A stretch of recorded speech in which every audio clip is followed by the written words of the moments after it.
More than 11 million years ago, long before man appeared on Earth, the seabed was torn open and red-hot lava spilled forth. 5 volcanoes were formed. Over thousands of years, they became the islands we today call Hawaii.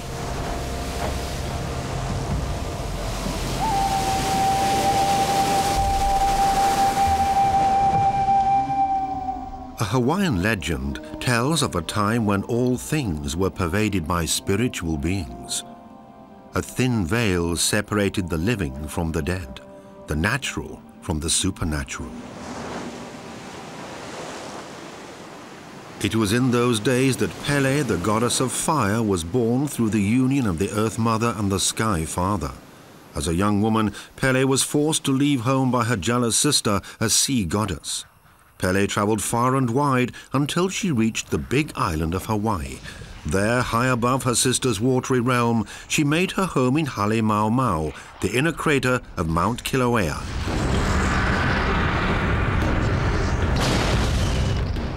From up here, Pele hurls down rocks and molten lava, and sometimes, for a few brief moments, she shows herself in the fires of Kilauea.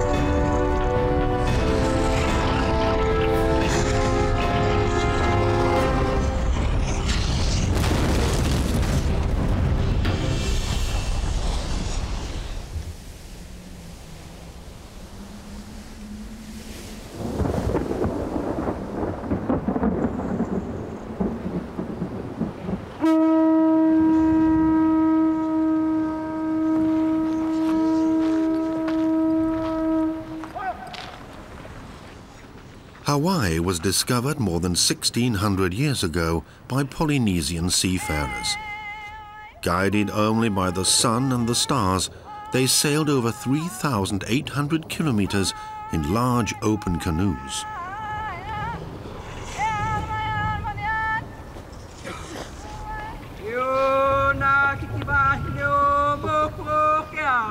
Every year, on August the 27th, when the sun has reached its zenith, and, according to ancient Hawaiian belief, gives the king his greatest power, the members of the Hawaiian royal family gather at the Hale Mau Mau crater for a symbolic investiture ceremony.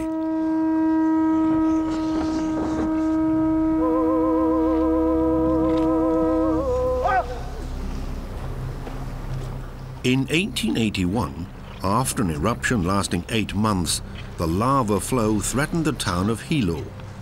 Its inhabitants asked Princess Ruth K. Elikolani for help.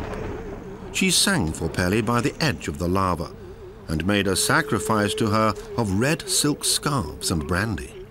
The next morning, the lava flow came to a halt. The custom of offering garlands, known as leis, goes back to Hi'iaka, Pele's younger sister, who presented her with one made from lehua blossom.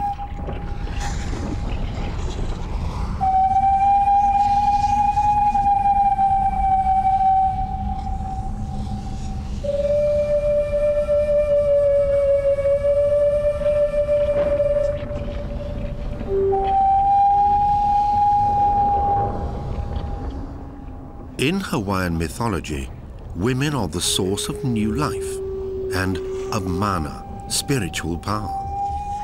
Women give birth to life, influence the moon, the tides, and the coral reefs. And it is a woman who possesses the secret of fire.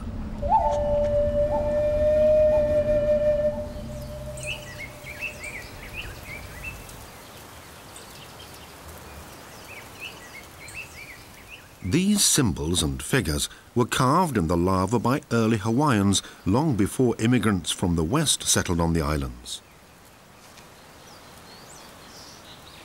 It was custom to bring the piko, the umbilical stump of a newborn baby, here to Pu'uloa.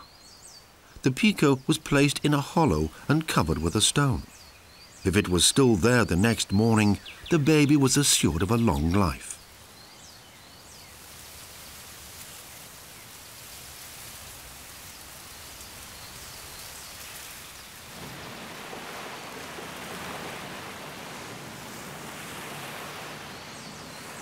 On the western side of the island lies the bay of Ho-Nau-Nau. This is where the Alii lived, the royal chieftains. Known as ki, these carved statues guard the temple where the mortal remains of 23 chieftains are kept.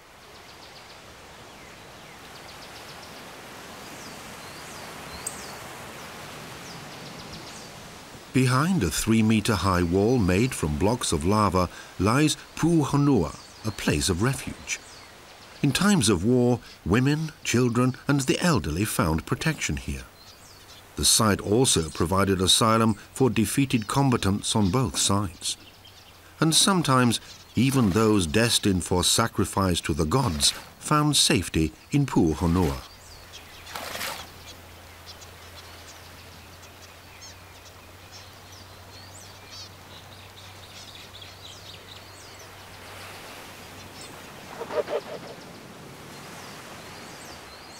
In 1778, Captain James Cook landed in Hawaii. A year later, the legendary seafarer was killed on the beach here in Kealakekua Bay. He had taken a chieftain hostage in order to exchange him for one of his boats that had been stolen.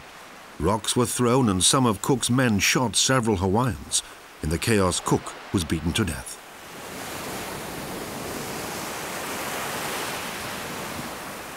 During the daytime, green turtles rest along the waterline. In summer, the females emerge from the sea at night to lay their eggs in the black sand. According to legend, one mystical turtle assumed human form in order to keep watch over children playing in the sea.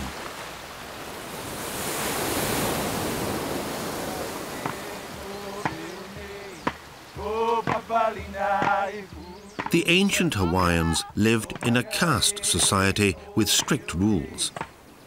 People today still revere spirits and gods. Tales about them are recorded and handed down in song and dance.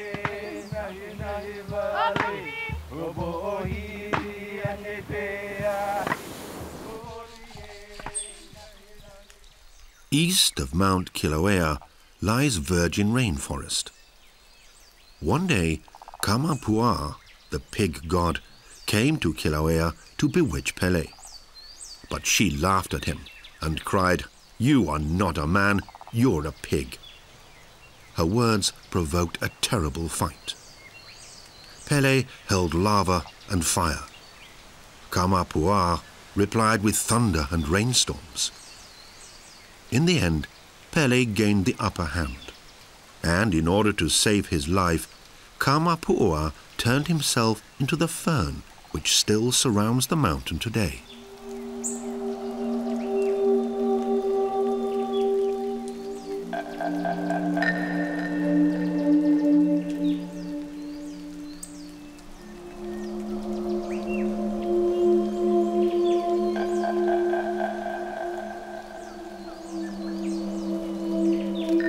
On the weather side of the island, with its frequent downpours, the rich volcanic earth provides the nutrients for vegetation of great diversity. Here, it takes only a few hundred years for old fields of lava to be covered by rampant jungle growth.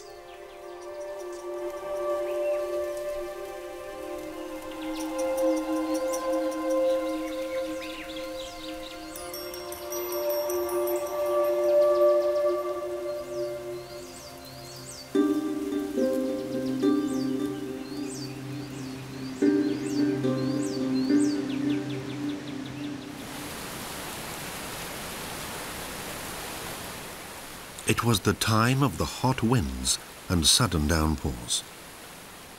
Hina, the beautiful goddess who was the mother of Maui, was printing cloth by the edge of a waterfall. Mo, a repulsive giant lizard, was captivated by her beauty. but Hina sought refuge from him in a cave behind the waterfall. Because she had rejected his advances, Mo took a huge rock and dammed up the water in order to flood the cave Hina was hiding in. A cloud saw what was happening and alerted Maui, who was fishing in a bay. He hurried to help his mother and shattered the rock that was making the water rise. Mo hid upstream, but Pele threw red-hot lumps of rock into the brook. Soon the boiling water forced Mo out of his hiding place, and Maui killed the giant lizard with his spear. Mo's body was carried away by the water.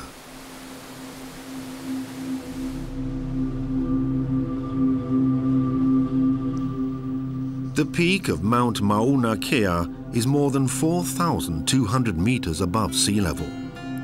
Measured from the seabed, this is the tallest mountain on Earth. Several important observatories dot the summit. From up here, astronomers track the movements of the planets and the stars.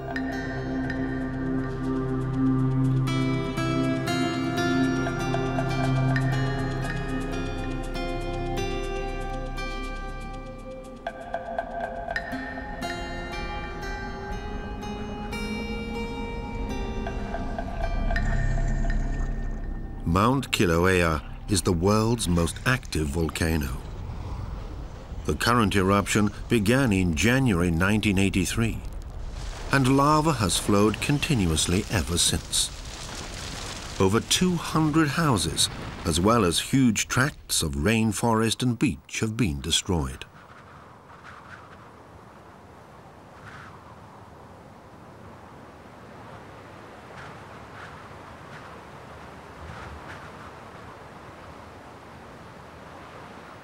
The lava has buried over 65 square kilometers of the island beneath it. Some areas have been covered several times. Here, the lava is up to 24 meters thick.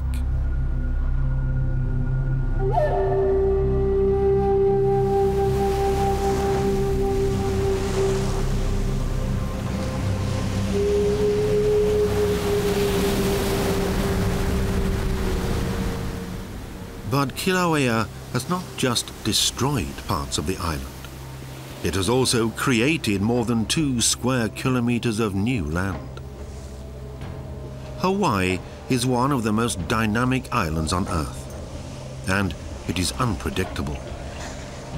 The primeval power of this volcano, the home of the fire goddess Pele, cannot be tamed. Here, confronted with the volatile forces of nature, we humans realize all too clearly that we cannot control nature, and that our existence is also an act of blind trust.